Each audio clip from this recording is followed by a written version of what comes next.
Доброе утро. Продолжается рабочая неделя. Вторник сегодня на дворе, 7 число на календаре. И это утро Якутии, которое вместе с вами встречаем на этой неделе мы, Катерина Винокурова и Павел Танин. Всем доброе утро. Да, пусть обязательно сегодня все у вас получится. Завтра у нас выходной. Поэтому, мужчины не расслабляются в поисках подарков, наверняка сегодня весь день пройдет. И завтра тоже не расслабляются. А девушкам очень хорошо, 2 дня подряд можно побыть Ни о чем не думать. Девочкой, да, и ни о чем не думать. О чем подумаем мы сегодня, да? Расскажем вам о том, что завтра уже 8 марта, и чем же порадовать, да, любимую девушку, лучшую подругу, коллегу по работе. Подскажем вам новые цветочные идеи, новинки, которые заменят скучный букет. Говоря про букеты, все мы знаем, что они все-таки обречены на увядание, но не все потеряно. Расскажем обязательно, как продлить растениям жизнь. Женщинам отводится роль заботливых хранительниц очага, учителей, врачей, сотрудниц почты или работниц в магазинах. Однако не все представительницы так называемого слабого пола следуют стереотипам. Накануне Международного женского дня мы расскажем о женщинах в мужских профессиях. Талантливый человек, талантлив во всем. Это точно сказано про нашу героиню Дарью Даниловну Ларионову. Чем же таким особенным она занимается, в чем же талант свой она решила проявить, узнаем в сегодняшнем эфире. Начнем по традиции весь этот час полезный, позитивный, информационный и познавательный, конечно же, с рассказа о погоде. Итак, сегодня в центральных районах на 6 часов утра температура воздуха составила 21-28 градусов мороза. В Заречной группе 21-30, в южных от 13 до 24, в Вилюйской группе 13-22, в Нижнеленских 22-25, в западных до минус 15. В Колыме-Дигирской группе от минус 15 до 45, а именно в Зырянке, в Янских 30-36, на северо-западе 31-32 градуса мороза. В 6 часов утра температура воздуха в городе Якутске составила 25 градусов, атмосферное давление 744 миллиметра ртутного столба, ветер юго-западный до 2 метров в секунду. Сегодня днем нам обещают небольшой снег, ветер западный 2,7 метров в секунду. Температура воздуха днем составит 10-12 градусов мороза. А сегодня тоже знаменательная такая дата есть. 7 марта 1876 года, ровно 147 лет назад, Александр Белл запатентовал изобретенный им телефонный аппарат.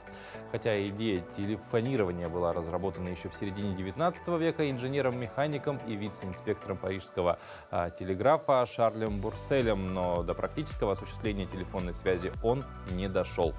Кстати, считается, что именно Бурсель стал первым, кто употребил слово «телефон».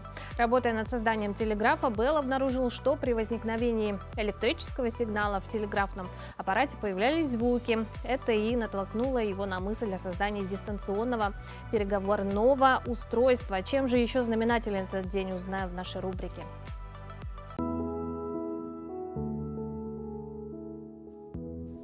Сегодня 7 марта. По народному календарю Маврикиев день.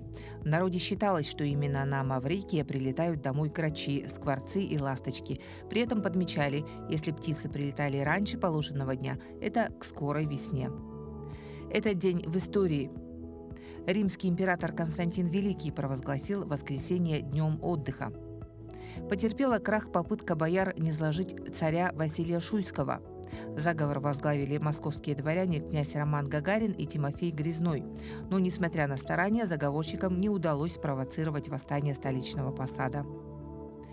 День рождения телефона. Александр Белл запатентовал изобретенный им телефонный аппарат. Амундсен известил мир об открытии им Южного полюса. 7 марта Руаль Амундсен с 4 спутниками добрался до города Хобарта на острове Тасмания. Оттуда и сообщил о своем открытии. В Советском Союзе сформирован первый отряд космонавтов. В Центр прибыли первые 12 человек из числа военных летчиков, среди которых были Юрий Гагарин, Алексей Леонов, Андриан Николаев, Герман Титов. В этот день открылись 11-е Паралимпийские зимние игры в Сочи. В этот день родились Робер де Монтескью, французский писатель, коллекционер, библиофил и покровитель искусств. Марис Равель, французский композитор, импрессионист, дирижер. Борис Кустодиев, русский художник, портретист. Сергей Лазо, русский революционер, участник гражданской войны.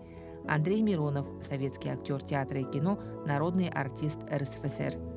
Именины сегодня у Афанасия, Елизаветы, Павла, Владимира, Виктора, Иосифа, Сергея, Прасковьи, Михаила, Федора, Николая, Ирины, Филиппа, Ивана, Степана, Андрея и Варвары.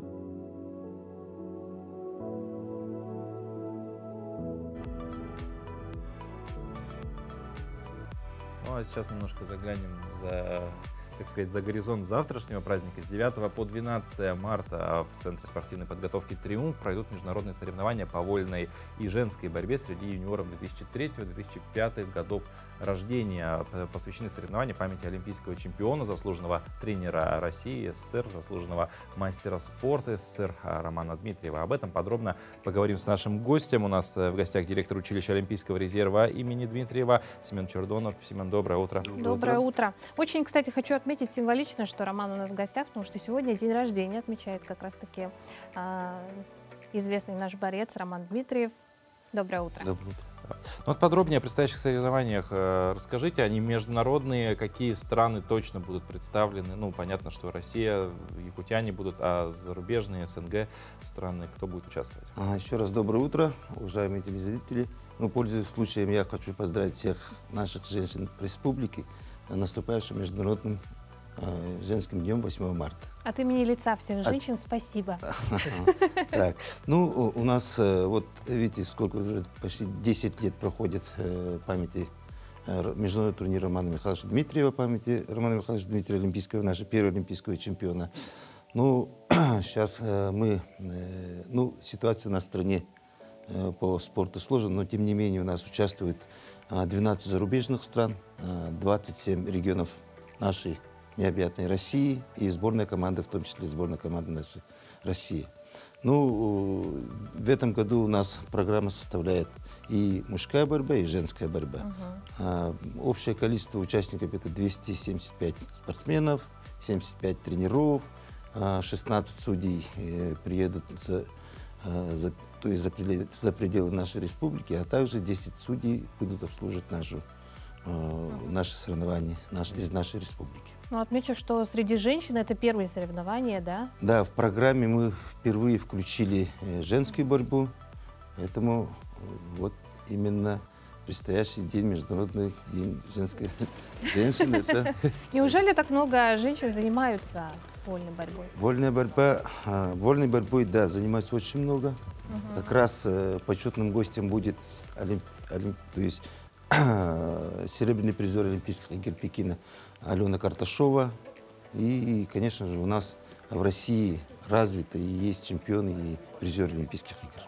И символично, что сразу после Международного женского дня пройдет, соответственно, первенство, да, и будет впервые представлена именно женская борьба. Но вот вы правильно отметили сложную ситуацию со спортом у нас в стране, то есть это и внешнее давление на спорт у нас оказывается и так далее. Как вот в этой ситуации удается, тем не менее, международные соревнования проводятся, как удается вот эти связи международные именно по спортивной линии поддерживать? Да, ну, во-первых, это очень такая серьезная работа по линии Министерства спорта Российской Федерации, Федерации спортивной борьбы Российской Федерации и, конечно же, нашей республики.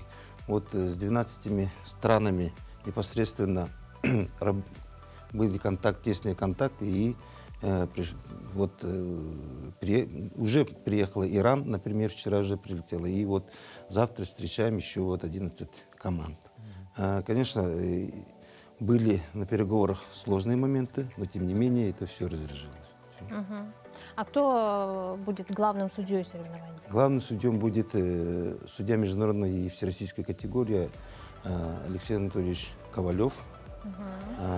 Он и сам с Благовещенска, дальневосточник, и он давно у нас работал и на первенствах России, то есть в Дальнем Востоке, и также международных соревнованиях.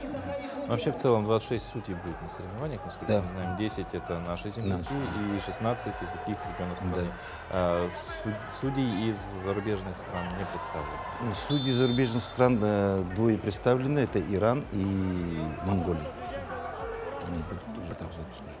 Вот. Ну и, конечно же, стоит, наверное, сказать, потому что вольную борьбу у нас в регионе любят. Да, Это сильно. почти как национальный вид Да. спорта, можно сказать. А как, куда, во сколько, где ознакомиться, может быть, с расписаниями боев, чтобы люди заинтересованные посмотреть, болельщики могли прийти? Да, ну, во-первых, у нас соревнования начинаются с 10 марта. 9 марта это приезд команды и мандатная комиссия, жеребьевка. И также 10 марта с 11 часов у нас будет проходить в Центре спортивной подготовки «Триумф». То есть всех зрителей, всех любителей борьбы приглашаем посмотреть эти соревнования. Семен, ну вы наглядно принесли нам медали, да? Да. Которые как раз-таки будут, да? Да, вот мы в этом году всем чемпионам будем то есть дарить или, как сказать, награждать поясами чемпиона, а также у нас вот золотые и бронзовые медали. Вот. И, конечно же, мы благодарны нашей главе республики, правительству, что в этом году призовой фонд будет составлять 2 миллиона рублей.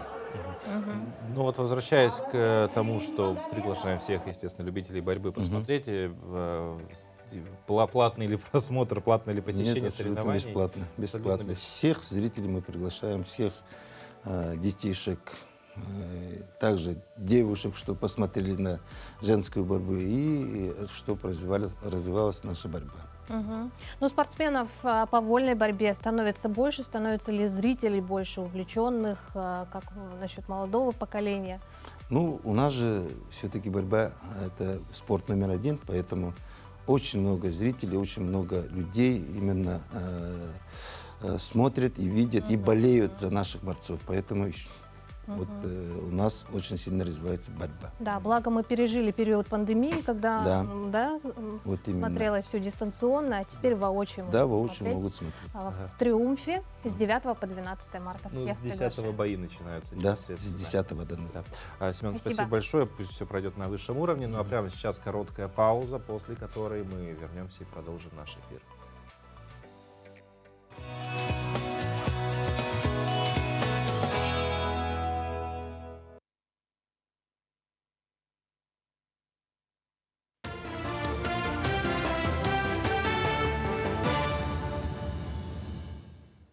Коллеги, доброе утро. Доброе утро, Якутия. Сейчас блок новостей. Авиалесохрана активно готовится к летнему пожароопасному сезону. Ход подготовки техники для авиамониторинга и сотрудников ведомства рассмотрели на совещании у премьера Якутии Андрея Тарасенко с руководителями профильных ведомств. На сегодня авиалесохрана начинает перевод сезонных работников в постоянные. Об этом сообщил начальник якутской авиабазы Владимир Леонов. По его словам, все 405 постоянных работников ведомства проходят необходимые проверки и подготовку к работе.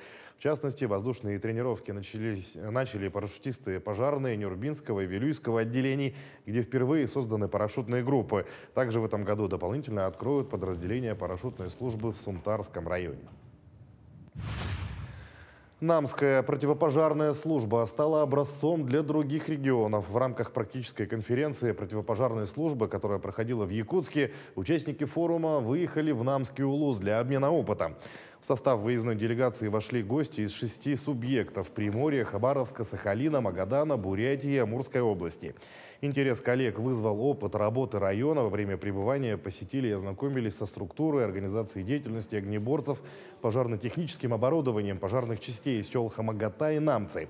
Также рассмотрели ряд организационных моментов. Участники рабочей встречи отметили, что мероприятие прошло очень плодотворно. Мы посмотрели и боевую готовность этого подразделения. Хочу сказать, что на высоком профессиональном уровне.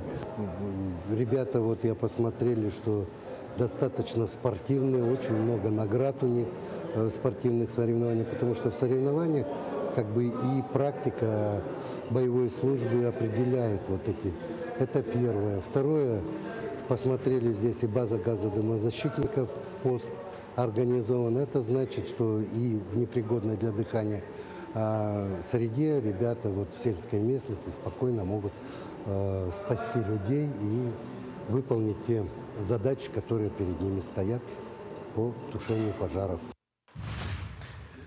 Награжденные знаком высшей благодарности матери в Якутии будут получать 100 тысяч рублей. Соответствующий указ подписал глава Айсан Николаев. Этот знак присуждается ежегодно 3 женщинам-матерям ко Дню матери в республике. Это символ глубокой благодарности и уважения к матерям за неоценимый вклад в развитие родной республики, отметил глава. Таким образом, инициатива о выплате единовременного денежного вознаграждения несомненно усилит систему поощрения матерей за их особые заслуги в воспитании детей и послужит повышению престижа семейных ценностей, укреплению института семьи. Весна приходит с Мерцишор. В Мирном молдавская община отметила национальный праздник. Всего вкусно, весело, с песнями и танцами. В этот день люди дарят друг другу маленькие бутоньерки в виде цветочков из ниточек белого и красного цветов. Это украшение, а также, как и праздник, называется Мерцишором. Его носят на одежде весь месяц, а 31 марта снимают и развешивают на цветущих фруктовых деревьях. Считается, что благодаря этому людям будет сопутствовать успех в течение всего будущего года. Есть одна легенда, очень-очень красивая, про весну. Как весна вышла на опушку леса, оглянулась вокруг и увидела маленький подснежник, который пробирался сквозь колючие ветви терновика. Она решила помочь ему и начала расчищать снег, отодвигать колючие ветви терновика, но зима это увидела и разозлилась. Прогнала сильный ветер, снег, чтобы убить маленький росточек. Весна прикрыла ладонью цветочек, но укололась пальцем об колючие ветви терновика. И капля крови упала на подснежник. С этих пор мы носим бутоньерки, которые сочетают белый снег и красную кровь.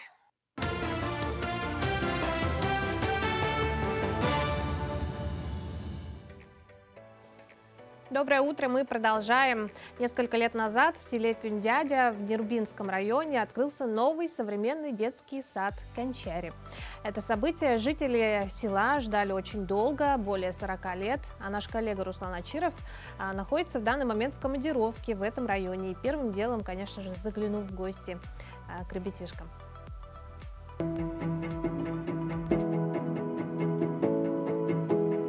Мы продолжаем наше знакомство с селом Кюндядя, и сейчас мы находимся в очень уютном, красивом каменном здании детского сада Кенчери. И рядом со мной руководитель детского сада Венера Ивановна. Здравствуйте. Здравствуйте. Венера Ивановна, вкратце расскажите про историю детского сада. Наш детский сад работает с 1965 года. Вот 3-й год мы работаем в таком красивом типовом каменном здании, благоустроенное здание. Вот вы видели большое количество кубков, и я знаю, что сейчас в данное время в детском саду готовится целая команда к региональным соревнованиям. Вот у нас кабинет по лего-конструированию. Ага. Сейчас зайдем, идет занятие. Вот у нас дети, команда наша. Лего Кюндядя называется Лего Кюн, и они готовятся вот сейчас в районном этапе республиканского конкурса по лего-конструированию. Мы каждый год здесь занимаемся и каждый год участвуем в этом конкурсе. Дальше дошли до федерального уровня. Ух ты! То есть это подготовленная команда? Да, это уже подготовленная команда, но только каждый год новая команда, потому что это подготовительная группа. Дети 6-7 лет. И вожатые вступают здесь в команду, они уже называются не воспитателями, а тренерами. Ну, теперь вы попробуете стать тренером нашей команды. Здравствуйте, дети! Меня зовут Руслан. Как проходят соревнования и чего нужно достичь? Что оценивается? Оценивается техника работы, да, конструирование, сложность обязательно учитывается. Сегодня мы будем раскрашивать, да, вот эти картинки. Возьмите, давайте я раздам. раздайте. Так, ребята, держи. Тебе достался рыбак. Рыбак. Тебе достается рыбка. Берем любые карандаши цветные и раскрашиваем, да. У нас 10 марта будет чемпионат региональный, да. Вот этот весь макет мы берем с собой туда и они будут все это рассказывать. Дети очень интересуются, очень много познают, да? Ну что, сейчас был достаточно интересный опыт. Я понял, что я немножко теряюсь, не знаю, как обращаться с детьми. То есть это, на самом деле, вот воспитатель вообще это очень сложная работа. Конечно, конечно. Это каждому ребенку нужно найти подход свой, да, и у всех свои какие-то вопросы интересные, и свой обязательное характер. знание детской психологии. Но я знаю, что у вас работает очень интересный сотрудник, который с опытом работы около 36 лет именно в этом детском саду. Да. Здравствуйте. Маргарита Васильевна, здравствуйте. Скажите, действительно, ваш опыт работы 36 лет именно в этом детском саду? Да, именно. На место матери я поступила работать. Даже так. Вот, тогда в старом здании так печку топили, там грели воду, все руками таскали, там, конечно, тяжело было. А вот уже третий год, вот видишь, вот новый благоустроенный садик. Мы видим, что здесь есть и стиральные машины, полностью все вот белье, полотенца, пододеяльники и так далее, вы их поддерживаете в чистоте и порядке. Да. Действительно, да, находясь в новом таком помещении, даже сложно представить, как это было раньше. Я так как учительница коллекционирую ручки. Вот, например, ручки со вставками разными. Вот это фигурные ручки, а это ручки разных стран. И еще ручки с секретами были. Вот они, с секретами. Там и шпионская ручка есть, которую пишешь, и там не видно. Потом включаешь кнопочку, и сразу видно, что там написано. Я 25 лет работала учительницей, и вот выставила на выставку свои поурочные планы, поурочные конспекты, также записи учителя, классного руководителя, мои сценарии. Ну, Венера Ивановна, спасибо вам большое за экскурсию, очень интересную, и успехов вам в работе. Спасибо вам также. Спасибо. Мудрые говорят, ничто не обходится нам так дешево и не ценится так дорого, как вежливость. С тех самых пор, как малыш отточит в своем лексиконе слово «дай», мама, как правило, учит его говорить «пожалуйста». Ребенок еще не понимает, к чему эти лишние словечки, но чинно повторяет их вслед за матерью.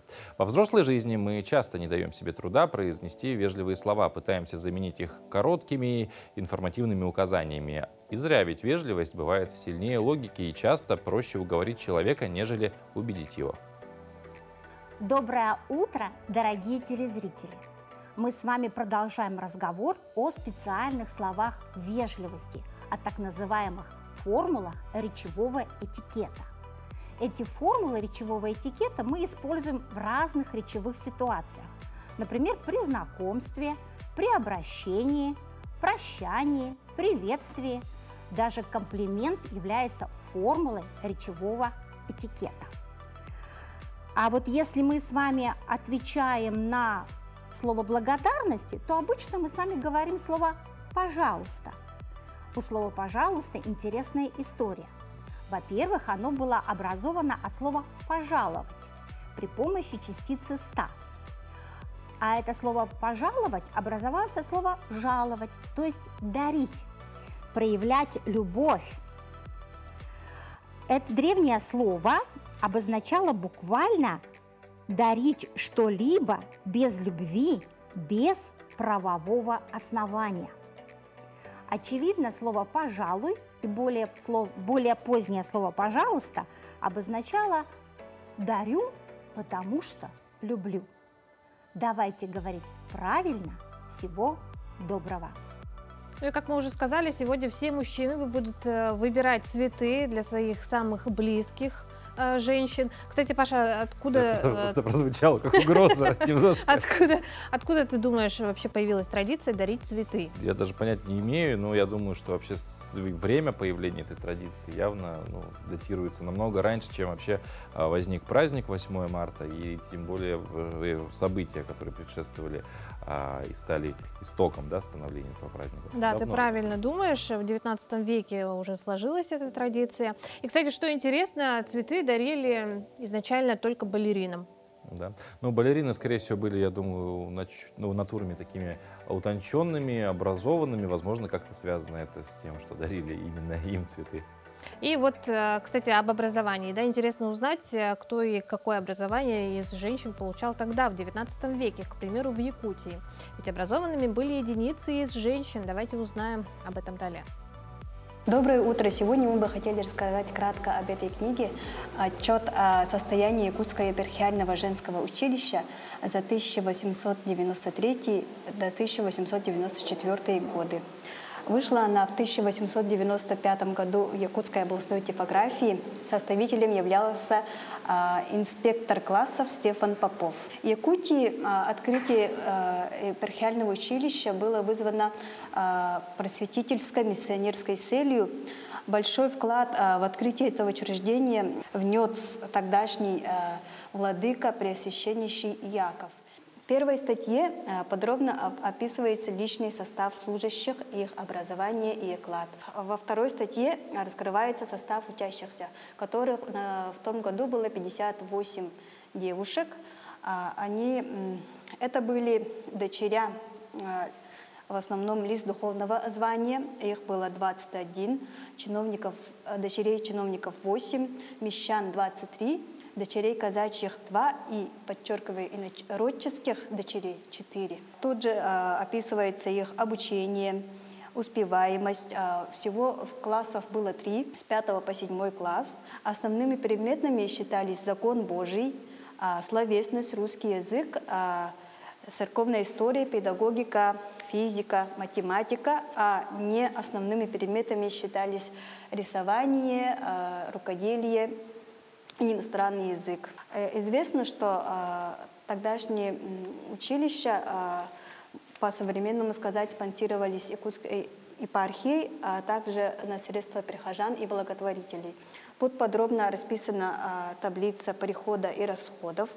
Например, некий инородец Терешкин пожертвовал училищу 400 рублей. Училище посещал тогдашний пресвященный владыка Милетий, сколько раз он посещал и какие наставления давал ученицам. Подробнее об этой книге вы можете ознакомиться в научно-исследовательском центре книжных памятников Национальной библиотеки. И также эта книга оцифрована и есть в свободном доступе в электронной библиотеке Национальной библиотеки. А сейчас настало время для самой трогательной рубрики нашей «Устами младенца» она называется, где дети рассуждают, зачем мы празднуем Международный женский день, каких подарков ждут все девочки, и даже отвечают, по сути, на самый сложный вопрос, на который ответа, возможно, даже и нет. Чего хотят женщины? Это праздник девочек. Да, это девочек всех. Это праздник девочек. Это день девочек. А в этот день мальчики дарят подарки девочкам.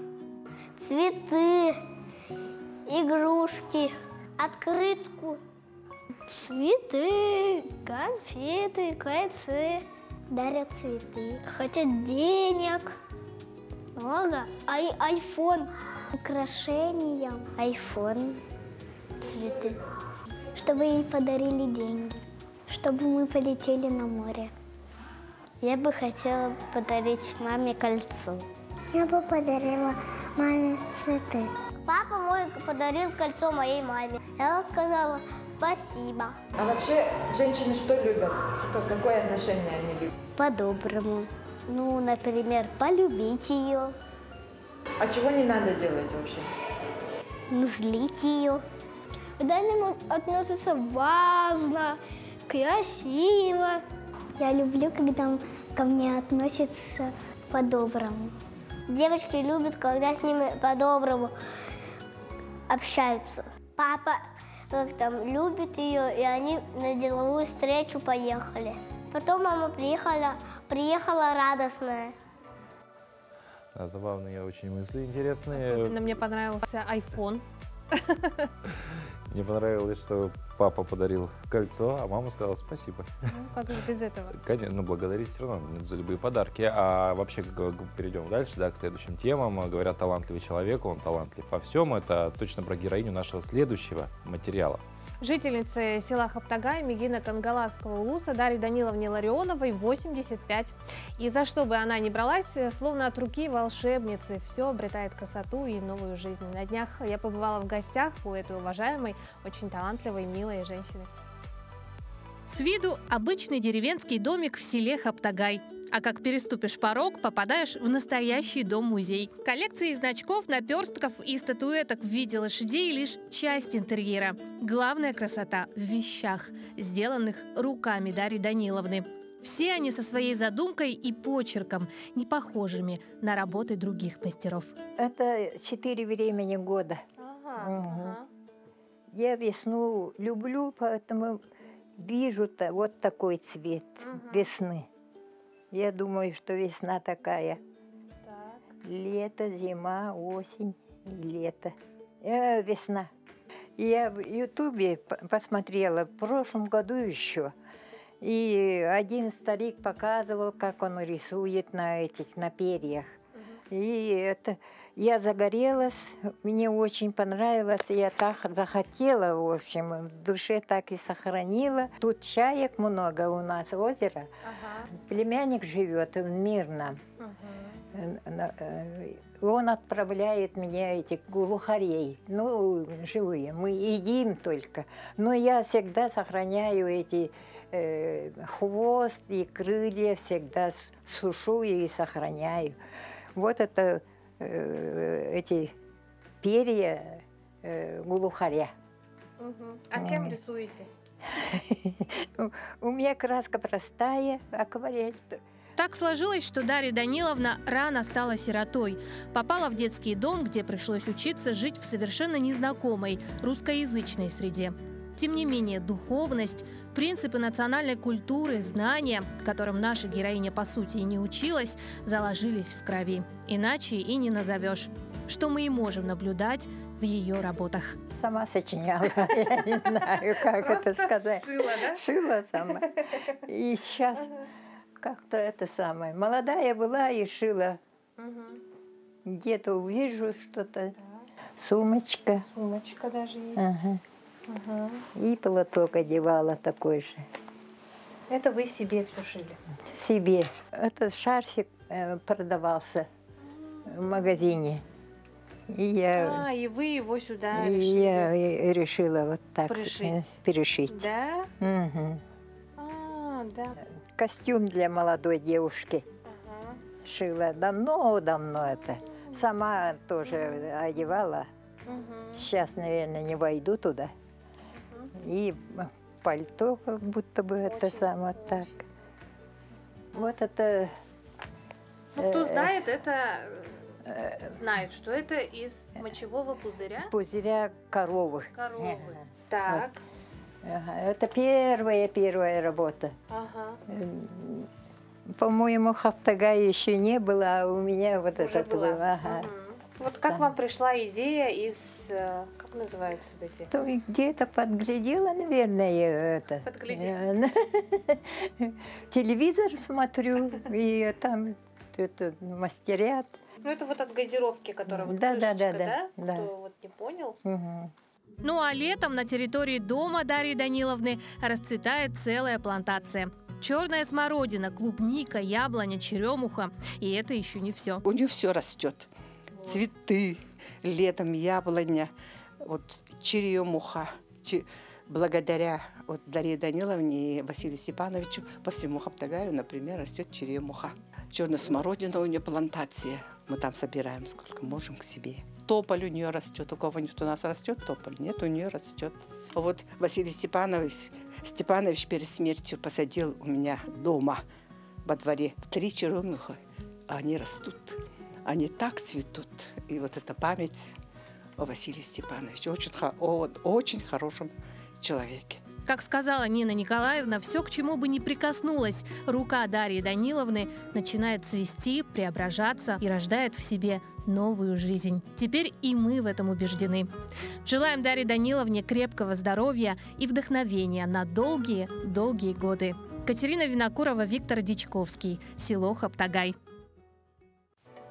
Хорошему танцору и жезл не мешает. Полицейские из Нигерии задорно регулируют дорожное движение. Эммануэль Капвал регулирует дорожное движение в центре Абуджи с помощью танцевальных па. Страж порядка начал вытанцовывать инструкции, чтобы привлечь больше внимания автомобилистов и сделать рабочее время менее напряженным. По словам сотрудника полиции, его работа требует скорости и сообразительности, чтобы успешно контролировать оживленное движение на улицах столицы. Когда на дорогах затор, ты должен использовать все тело, чтобы контролировать поток автомобилей. Если вы недостаточно сообразительны и быстры, вам не будут подчиняться. И наоборот, когда вы серьезно относитесь к своим обязанностям, тем самым вы сможете очистить дорогу от пробок, объяснил свой стиль работы регулировщик. По данным средств массовой информации, необычные танцы принесли инспектору не только признание и популярность среди автомобилистов, но и несколько наград от различных общественных организаций. Ну, какой позитивный подход к работе. Ну, не может человек не улыбнуться при виде такого регулировщика. Мне кажется, да, все правильно делает гражданин Копвал. Ну, а, кстати, продолжая тему, да, как раз-таки авто, есть профессии, в которых традиционно работают в основном мужчины. Женщинам же отводится роль заботливых хранительниц очага, учителей, врачей, сотрудниц почты или работниц в магазинах. Однако не все представительницы так называемого слабого пола следуют стереотипам. Все чаще женщин можно встретить в совсем, казалось бы, не женских профессиях. И вот накануне Международного женского дня наша коллега Ирина Григорьева познакомилась с удивительными женщинами в мужских профессиях.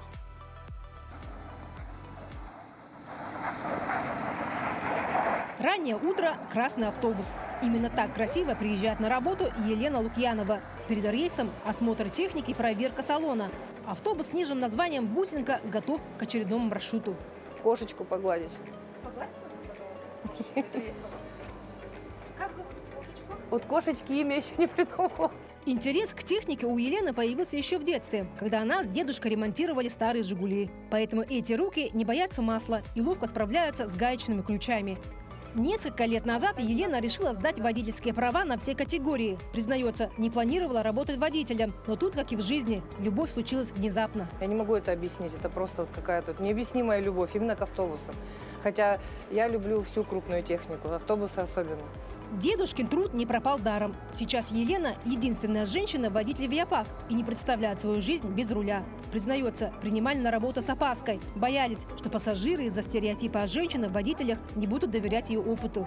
Только прошла стажировку и выдали нам с напарником автобус. Как раз в это время ударили сильные морозы.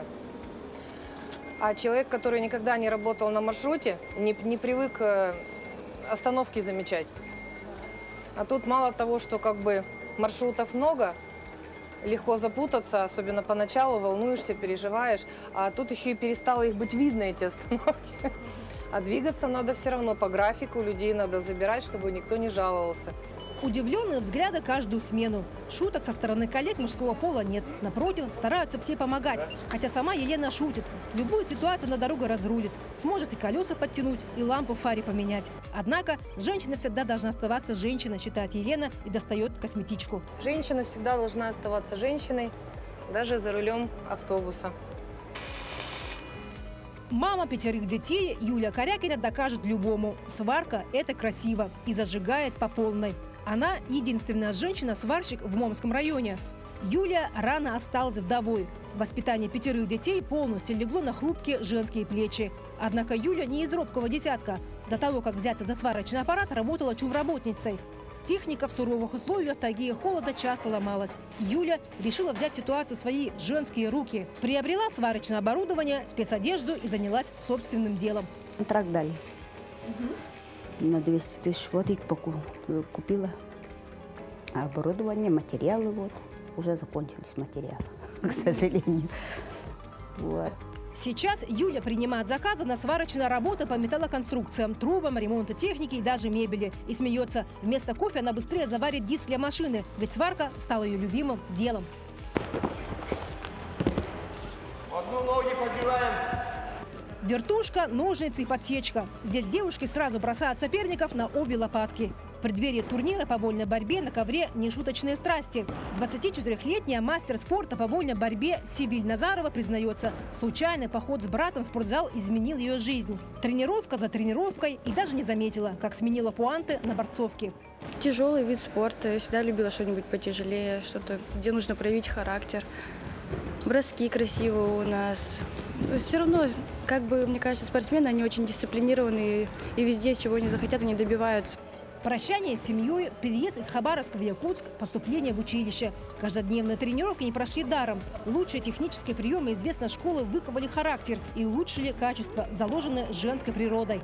Женская борьба особо, отмечают именитые тренеры. В вольной борьбе ценится стратегическое мышление, быстрота реакции и даже интуиция. Как правило, данные качества в женщинах заложены природой. Слабый пол совсем не слабый. И девушки все равно женственные остаются. Просто многие думают, что если мы пошли в борьбу, мы такие, ну, как мужланки, грубые все. Когда некоторые с нами знакомятся, они тоже удивляются, как это вот так, ну, такие женственные, милые. В конце интервью героиня признается, в переводе с азербайджанского языка имя Севиль звучит как песня «Любимая, дарящая любовь». Отец назвал ее в честь родной сестры. В глазах сильной, красивой девушки добрая улыбка, которая появляется почти у всех женщин, которых любят. Ирина Григорьева, Виктор Дячковский, Павел Пахомов, Якутск. А подарки к 8 марта могут быть очень разнообразными. Кому-то хочется получить украшения, а кого-то обрадует набор посуды. Но только одно остается неизменным. Конечно же, это цветы без цветов никуда. Сегодня в нашей студии Татьяна Асидулина, владелица цветочного салона «Маки». Татьяна, доброе утро. Доброе утро. С наступающим вас. Вас также. Мы посмотрели сюжет только что. Вы всегда хотели быть флористом? Или тоже, может быть, где-то в мужскую профессию? Нет, мужскую профессию я никогда не... Нет, кстати, да, я училась, мое первое образование инженер-геолог. Ну вот. Второе юрист, оно тоже какое-то взаимосвязанное, да. И, к сожалению, ну как к сожалению, я вот только 6 лет назад как бы стала флористом. Прошла так долгий путь к творчеству. Я поняла, что все-таки меня сюда тянет. Но с юридической практикой я еще не простилась. У меня есть фирма, занимаюсь юридическими делами. И параллельно вот то, что радует глаз наших женщин, и не только женщин. Ну, говоря про радует глаз, ну, завтра цветочный день, завтра будет все в цветах, это прекрасно. Какие сегодня есть тренды, ну, мировые, да, в мире флористики, да, тенденции? Какие букеты имеет смысл дарить? Вы знаете, я бы так немножко ограничила тренды. Это немножко одно, дарить букеты на 8 марта это немножко другое, потому что все-таки 8 марта такой праздник, который подразумевает, что мы дарим, ну, основная масса это все-таки тюльпаны. Тюльпаны, 8 марта, весна, что-то такое весеннее хочется, поэтому, конечно, тюльпаны. А про тренды что могу сказать? В связи с тем, что у нас 2023 год, это год черного водяного кролика. И, соответственно, все дизайнеры, они разрабатывают каждый год какую-то позицию, да, меняют тенденцию по флористике. По цветовой гамме в этом году у нас актуально это нежные тона. То есть это будет серый, разные оттенки серого, розовый, кремовый, голубой. Поэтому здесь можно любые цветы, любую гамму придумать, все что угодно. Цветов море. Не то, что было там лет 30-40 назад, когда у нас там тюльпаны на 8 марта, зимой только розы, и мы с вами больше ничего не видели. Ну, и то только один тюльпан. Да, да, не то, что не мы с вами, ну вообще как бы так было сложно. Сейчас в любое время года, неважно в какое ты, где живешь, в принципе, можно все доступно. Все доступно, да. Да, и разнообразие большое. Огромное разнообразие. Поэтому вот по цветам я сказала. Что еще? Сейчас возвращаются шляпные коробки. Если вы вот как бы объяснить для людей, чтобы было понимание. Это коробки для цветов, в которых цветы оформляются как композиция. Она уже давно есть, но сейчас опять возвращается. Это становится актуально в связи с тем, что когда вы дарите цветы, вы приходите, вам надо куда-то пойти, например, в ресторан. А даряемый, кому вы дарите, к сожалению, он бегает, люди суетятся, куда-то надо поставить вазу. Это облегчает жизнь всем. Просто вам пришли, вы принесли, подарили, поставили, всем классно, всем хорошо. Всем удобно. Ну и сейчас в связи с тем, что все говорят личный бренд, сейчас выходит на такой уже более высокий уровень, стараются уже везде в мире, везде авторская флористика. То есть каждый флорист начинает уже озвучивать не просто там цветочный салон там какой-то, да, а уже на свое имя. То есть позиционирует себя и ассоциация себя идет с этим. И говорят, свой почерк. Да, свой почерк, авторский букет, авторская флористика. Вот если коротко, то как-то так. Ну, наверняка у цветов есть деление на качественные, некачественные. Вот как определить, насколько хороший цветок, как быстро он не увянет, не завянет? Но нужно понимать, есть цветы, которые, как бы вы ни хотели, они все равно завянут. Да, при некоторых условиях, да, вот, например, если мы весной получаем сирень, да, сирень российская, ну, что бы вы с ней ни делали, она постоит, через какое-то время увянет. Есть проблема нашей Якутии, что цветы доезжают к нам очень долго. Мало того, что они едут оттуда на шхурах, доехали до какого-то места транспортировки, там Москва, Питер, большие города, да, оттуда пока там на складе полежали, пока к нам приехали, то есть это тоже минус сроков хранения, которые есть. Ну а если смотреть покупателю, который приходит за цветами, вот вы, например, пришли купить цветы, вы же не знаете, как их определить. В первую очередь надо смотреть само визуально на цветок. То есть, если вы видите цветок, получается, его даже можно потрогать. Некоторые не разрешают, я всем разрешаю потрогать цветок. Ну, давайте вот так, чтобы было понимание. Это тюльпаны, конечно, да, вот, например, есть роза, да. Если вы розу потрогаете, и она вот такая, как тряпочка, уже вялая, вот на последнем издыхании стоит, то ее просто брать не надо. Должна такая плотненькая быть. Плотненькая быть. По хризантеме, если кустовая хризантема, вы, конечно, смотрите, чтобы у нее вот эти все сердцевины были нормального, естественного цвета. Не надо там каких-то коричневых точек, черных точек. Это уже все. И по листве все-таки листва тоже очень много играет, да, значение. Если листва такая сухая или какая-то вялая, это уже тоже говорит о том, что цветок уже не свежий. Ну, это вот такие самые глобальные. Вот полезные. Да, еще вот полезный совет хотела сказать. Многие смотрят, да. Когда покупаете розу, на розе иногда многие салоны просто счищают, цветочные магазины, салоны счищают этот, как я называю, рубашечный лист. Это первые листики, они такие страшненькие. Бывают даже такие коричневые, темные, серые, грязные. Это вот как раз этот лист предохраняет розу от того, чтобы она распускалась и от того, чтобы она теряла влагу. Вот это тоже надо смотреть. И, в принципе, если листики есть, то лучше их при вас, флорист, чтобы их просто почистил. Это более так будет правильно. То есть не заранее, а вот непосредственно перед покупкой. Вот мы вначале говорили о трендах, да, вот, ну, грубо говоря, вообще не только про 8 марта, но в целом сегодня не только в праздничный завтрашний день, в течение года много всегда есть поводов цветы подарить, да, и дни рождения и там прочие вещи. Какие букеты сегодня более востребованы? Я бы сейчас разделила, наверное, букеты, которые покупают мужчины, букеты покупают женщины, букеты, которые покупает молодежь. Вот три таких разделения. Мужчины, основной все равно осталась классика. Розы. Розы. И очень часто у них розы, ну не то, что это банально, они так привыкли. Они говорят, красная роза, максимум белая роза, иногда розовая. То есть у них вот нет особых полутонов и выбора. Градация. Градация, да, такая. Но это не все мужчины. Я очень радуюсь, когда приходят мужчины и выбирают что-то необычное. Они выбирают какие-то там, я не знаю, они даже иногда не знают названия, но вот просят вот это, что-то прямо там. Есть же такие цветы, которые названия, там, ранункулус, хилиборус. Некоторые даже не знают, что это такое. Вот мне вот дайте вот это. Звучит вот страшно. Звучит страшно, да. Я не буду называть некоторые названия в прямом эфире, но там есть такие, они даже звучат не страшно, как будто ругательски, если их назвать, да. Поэтому вот мужчины так, женщины, они более все-таки избирательные. Они выбирают цветы разные, то есть как бы по цветовой гамме подбирают, как-то там миксуют это все.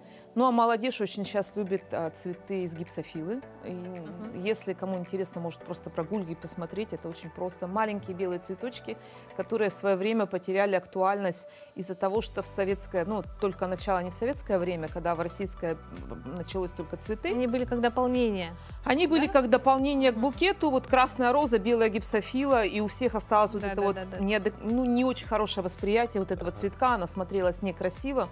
И ее как-то все отодвинули на второй план, и он стал... Сейчас этот цветок начинает везде процветать. Да. Почему? Потому что он красивый, он пышный, он нравится молодежи, и самое главное, его можно даже использовать, он потом засыхает цветы и надолго остается. Татьяна, спасибо вам огромное за такие полезные советы этим утром. Я думаю, многим пригодятся они. И всем нам хочется, чтобы цветы продержались подольше, максимально да, долго, постояли. конечно. Вот что делать, чтобы так и было, узнаем в следующем материале. Любоваться ярким букетом в вазе хочется как можно дольше, правда? Поэтому поговорим сегодня о самых простых, но проверенных и действенных способах, как сохранить жизнь букету на долгий срок. Итак, первый действенный способ – оторвите нижний лист. Это поможет воде дольше оставаться свежей. Обновите срез стеблей острыми ножницами или ножом под прямым углом. Делать срезы нужно очень острым ножом. Обламывание и выкручивание стеблей и веточек нам не подойдет, так как есть риск сильно измять и повредить влагопроводящие сосуды цветов, то есть те части цветка, через которые он будет пить, чтобы простоять в вазе подольше. Сделайте прокол под самым основанием бутона иголкой. Таким способом мы даем возможность воздуху беспрепятственно выходить. Ставьте букет в холодную воду. Можно добавлять кусочки льда время от времени в вазу.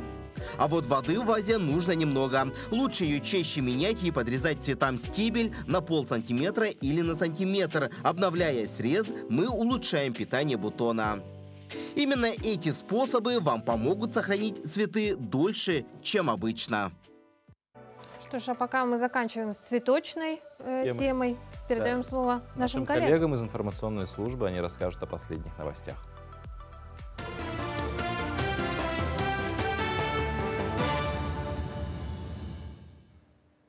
Якутия, доброе утро. Далее смотрите блок новостей. Важным остается своевременный завоз жизнеобеспечивающих грузов в регион. Глава Якутии поручил правительству его обеспечить. Ежегодно в марте начинаются интенсивные перевозки грузов по оставшимся направлениям. До завершения перевозок на грузовом автотранспорте осталось 1,5 месяца. Особое внимание Сан-Николаев поручил уделить законопроекту о регулировании северного завоза. Напомним, проект федерального закона разработан по поручению президента России. Документ прошел согласование со всеми регионами, ответственными министерствами и ведомствами и внесен в Госдуму. Эффективную методику лечения перелома внедряют хирурги Горного Улуса. Врачи также планируют начать эндопротезирование при старческих переломах шейки бедра.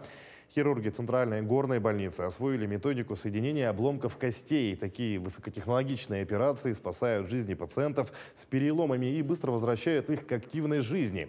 В своей практике медики стараются использовать современные малоинвазивные хирургические методы. Это сложная, но очень эффективная оперативная методика, которая выполняется при различных травмах, переломах костей, способствует более быстрому восстановлению пациентов.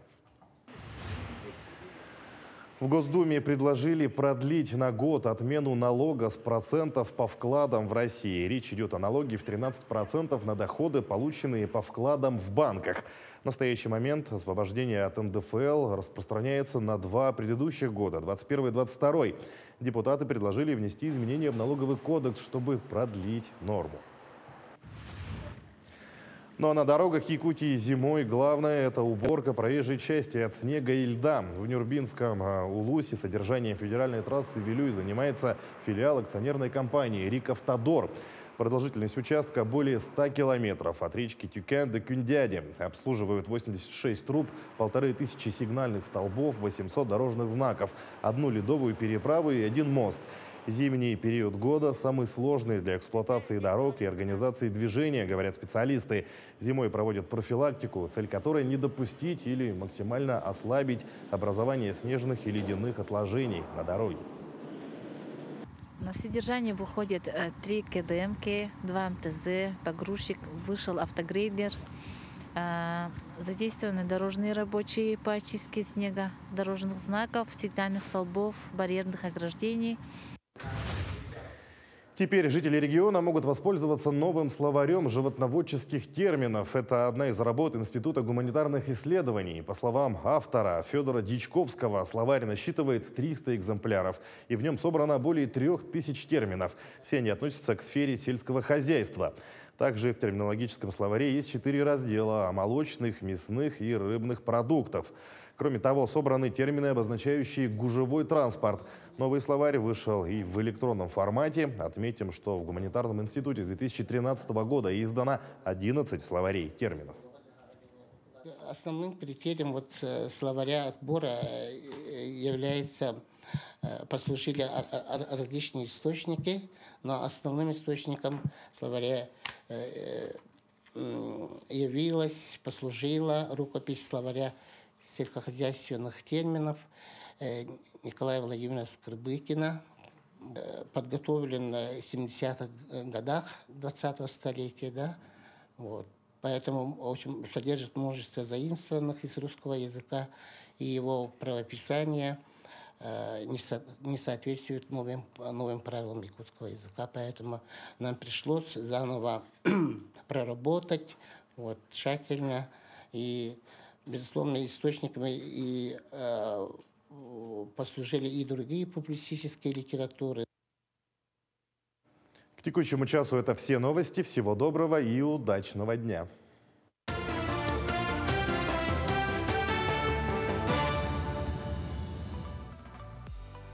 Ну что ж, мы на этом наш эфир, к сожалению, вынуждены уже завершать. Такой предпраздничный эфир. Предпраздничный, да. Наш час вышел из, конечно, и уже заканчивается почти что.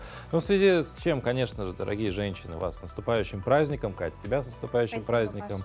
За кадром у нас много женщин, коллег моих, я тоже всех поздравляю. Ну и всех наших телезрительниц от мала до велика с вашим днем, с весенним. Пусть весна всегда в вашем сердце живет и окружает вас только любовь. Да, ну а всем мужчинам мы желаем терпения, сил пережить вот эти 2 дня. И в четверг с новыми силами приступить, как ни в чем не бывало. Завершить еще 2 рабочих дня этой недели. Увидимся в четверг на телеканале Якутия 24 НВК Саха. Утро Якутии.